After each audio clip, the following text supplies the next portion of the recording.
अस्सलाम students, welcome back to my channel. तो आज जो हम लोग करने जा रहे हैं ना वो बहुत इम्पोर्टेंट है, क्योंकि ये वो एक कॉन्सेप्ट है जो काफ़ी स्टूडेंट्स जो है ना इसमें कंफ्यूज होते हैं कि जो क्वाड्रेटिक इक्वेशंस होती हैं ना, उसके लिए हमने जो तीन मेथड्स पढ़े हैं उसमें कौन से टाइम पे कौन सी जो है वो कौन सा मेथड जो है हमें यूज़ करना होगा। सो आज का जो हमारा टॉपिक है ना दैट इज़ कि व्हेन टू यूज़ व्हाट, मतलब क्वाड्रेटिक इक्वेशन जो होती है ना उसके लिए हम लोग कंप्लीटेड स्क्वायर फॉर्म भी यूज़ करते हैं, फैक्टराइजेशन भी यूज़ करते हैं और क्वाड्रेटिक फार्मूला भी यूज़ करते हैं। तो क्योंकि तीन डिफरेंट मेथड्स हैं, तो स्टूडेंट्स बहुत ज़्यादा कंफ्यूज होते हैं और काफ़ी स्टूडेंट्स काफ़ी जो टीचर्स भी होते हैं ना वो इस चीज़ को केटर नहीं करते। और उसके अलावा हम लोग रिवीजन भी करेंगे इन तीनों मेथड्स की। तो अब सबसे पहले क्वाड्रेटिक इक्वेशन की सॉल्विंग के लिए हमारे पास एक मेथड तो था factorization, completed square method and quadratic formula. अब हम सबसे पहले देखेंगे कि हम कौन सा मेथड कब यूज़ करेंगे। तो अब जो फैक्टराइजेशन होती है ना उसके लिए जब भी क्वेश्चन आएगा तो वो 2 to 3 मार्क्स का क्वेश्चन होगा सबसे पहले तो ये चीज़ आपने जो है ना बहुत अच्छे से देखनी है क्वेश्चन में, असेस करना होगा आपको कि 2 to 3 मार्क्स आपको गिवन है। और दूसरा फैक्टराइजेशन में ना मोस्टली जो एग्जामिनर होता है वो आपको फैक्टराइज वर्ड बोल देता है, या फिर फैक्टराइज की जगह आपको सॉल्व भी कह सकता है वो, ठीक है। तो अब सबसे पहले ये कि 2 to 3 मार्क्स का क्वेश्चन होगा फैक्टराइजेशन का। दूसरा आपके पास डेसिमल प्लेसेस और सिग्निफिकेंट फिगर्स जो है ना वो मेंशन नहीं होंगी क्वेश्चन में, क्योंकि फैक्टराइजेशन का सबसे ज़्यादा जो कंफ्यूजन होती है ना वो होती है आपकी क्वाड्रेटिक फॉर्मूला के साथ। जो क्वाड्रेटिक फॉर्मूला है ना उसमें और फैक्टराइजेशन में दोनों में स्टूडेंट्स कंफ्यूज होते हैं कि हम कौन सा मेथड यूज़ करें, क्योंकि आंसर ऐसा होता है कि फैक्टराइजेशन में भी आ जाता है और क्वाड्रेटिक फॉर्मूला से भी आ जाता है, लेकिन क्योंकि क्वाड्रेटिक फॉर्मूला जो है वो तब यूज़ होता है जब आपकी मिडिल टर्म ब्रेक ना हो। और अब इतना आपके पास एग्जाम में टाइम नहीं होता कि आप चेक कर लो, पहले आप पहले सवाल कर लो, मिडिल टर्म कर ब्रेक करके देख लो और नहीं हो रही तो फिर आप क्वाड्रेटिक फॉर्मूला पे शिफ्ट हो जाओ। तो ऐसा करने से बेहतर है कि आप क्वेश्चन को देख के ही एनालाइज कर लो कि हमें फैक्टराइजेशन करनी चाहिए या क्वाड्रेटिक फॉर्मूला यूज़ करना चाहिए। तो जब भी क्वेश्चन जो है वो आपका 2 to 3 मार्क्स का हो और उसमें डेसिमल प्लेसेस और सिग्निफिकेंट फिगर्स मेंशन ना हो, क्योंकि ये सिर्फ तब मेंशन होगी जब आपका आंसर जो है वो डेसिमल्स में आएगा। तो आपको डेसिमल प्लेसेस और सिग्निफिकेंट फिगर्स जो हैं वो लाजमी मेंशन्ड होगी और इससे ये पता चलेगा कि मिडिल टर्म ब्रेक नहीं होगा, क्वाड्रेटिक फॉर्मूला यूज़ करना होगा। तो उसकी एग्जांपल्स भी देख लो, इस तरह से क्वेश्चन आ जाएगा फैक्टराइज या फिर सॉल्व, और ये आपके 3 टर्म्स आ जाएंगी। तो 3 टर्म्स आ गई तो ये तो हम वैसे क्वाड्रेटिक फॉर्मूला से भी यूज़ कर सकते हैं। तो स्टूडेंट्स क्वेश्चन देख के वो कहेंगे कि यार हम लोग फॉर्मूला यूज़ कर लें, लेकिन फॉर्मूला थोड़ा लेंदी हो जाएगा। तो आप फैक्टराइज मिडिल टर्म की कर लो तो इजीली हो जाएगा। दूसरा, अगर सॉल्व आ रहा है तो उसमें भी करते तो हम लोग सबसे पहले फैक्टराइज ही हैं, उसके बाद हम ईदर और की फॉर्म में जो वेरिएबल होता है ना उसका हम आंसर देते हैं, जबकि फैक्टराइजेशन में सिर्फ दो ब्रैकेट्स की फॉर्म में आंसर आ जाए तो बस वहीं तक रुकना है अपने। तो ये फैक्टराइजेशन का कॉन्सेप्ट था।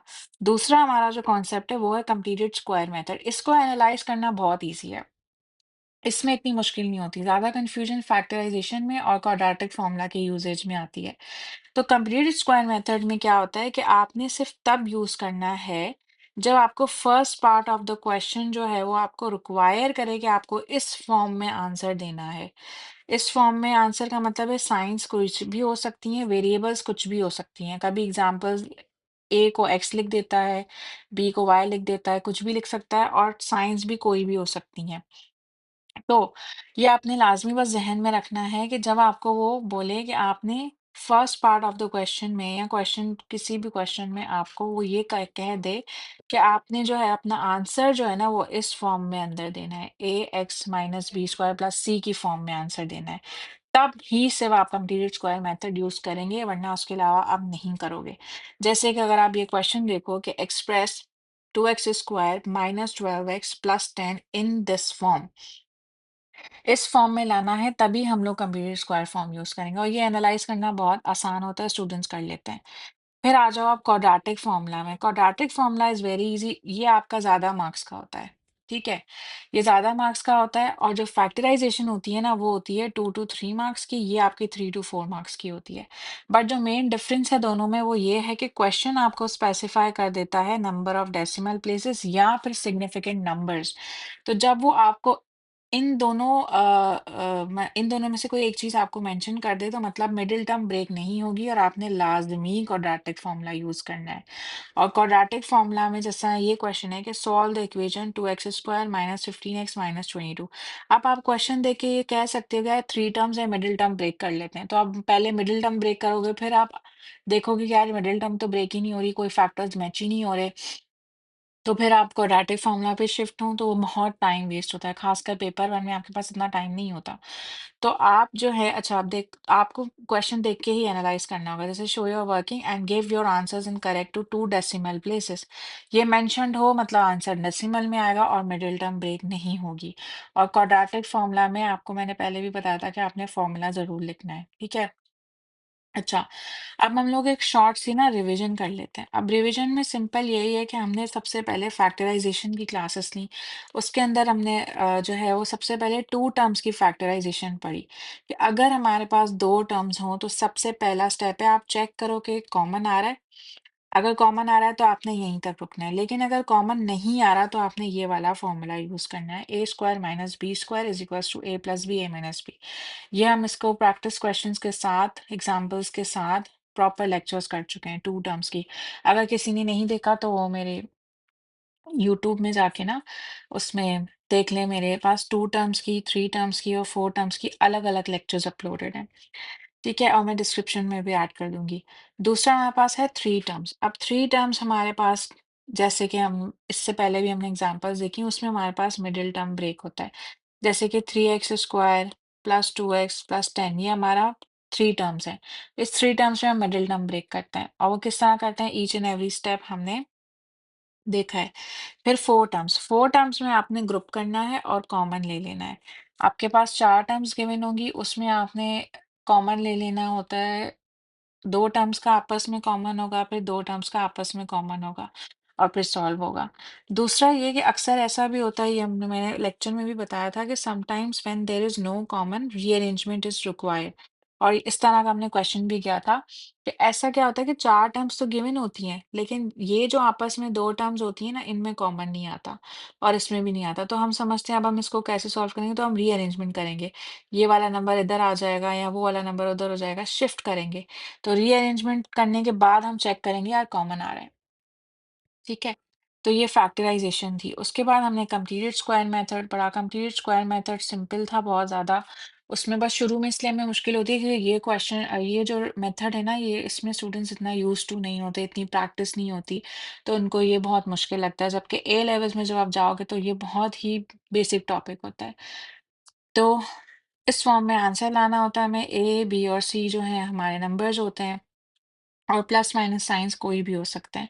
और हमने एक एक स्टेप इसका देखा था कि सबसे पहले हमें जो बाहर नंबर लिखा हुआ होता है, जो एक्स की साथ जो कोफिशिएंट लिखा होता है उसको कॉमन ले लेना होता है। उसके बाद हमें जो बीच वाला नंबर होता है उसको हमें हाफ करना होता है। सारे एक एक स्टेप हमने इसको अपनी कंप्लीटेड स्क्वायर मेथड वाली वीडियो में किया हुआ है। उसके बाद फॉर्मूला बहुत ईजी है। फॉर्मूला ये होती है हमारी स्टैंडर्ड क्वाड्रेटिक इक्वेशन। इस इक्वेशन में हम लोग सिंपली फॉर्मूला यूज़ करते हैं और ये बहुत इंपॉर्टेंट है कि आपने ये फॉर्मूला ज़रूर लिखना है और डिटेल वर्किंग करनी है। कैलकुलेटर में वैल्यूज पुट करके आंसर नहीं लिखना। आपने लाजमी एक एक स्टेप करना है, क्योंकि इस क्वेश्चन के 3 टू 4 मार्क्स होते हैं और एक एक स्टेप के मार्क्स होते हैं। इवन क्वाड्रेटिक फॉर्मूला लिखना भी बिल्कुल बहुत ज़्यादा मैंडेटरी है, तो आपने ये लाजमी लिखना है। जबकि मैथ्स में किसी और टाइप के क्वेश्चंस में आपने फॉर्मूला नहीं लिखना, उसकी ज़रूरत नहीं होती, लेकिन इसमें आपने लाजमी लिखना है कि आप ये वाला फॉर्मूला अप्लाई करके आगे के जो है वो स्टेप्स कर रहे हो। सो आज का लेक्चर बस यही था। मेन इम्पोर्टेंट चीज़ यही थी कि आपने ये पता होना चाहिए कि when to use which method, factorization, complete square method या क्वाड्रेटिक फॉर्मूला आपने कौन से टाइम पे कब करना है, क्या यूज़ करना है, ये आपको पता होना चाहिए क्योंकि अक्सर ऐसा होता है मेथड्स तो आते हैं स्टूडेंट्स को लेकिन वो जब पेपर होता है और नर्वस हो जाते हैं, प्रैक्टिस इतनी नहीं हुई होती, तो आप कन्फ्यूज़ हो जाते हो। तो इस शॉर्ट से लेक्चर से आपको एक आइडिया हो जाएगा आपको कब मेथड कौन-सा मेथड यूज़ करना है, ख़ास करके फैक्टराइज़ेशन और क्वाड्रेटिक फ़ॉर्मूला में बहुत कन्फ्यूजन आती है। So this was from my side today. We'll meet in the next class. Thank you. Allah Hafiz.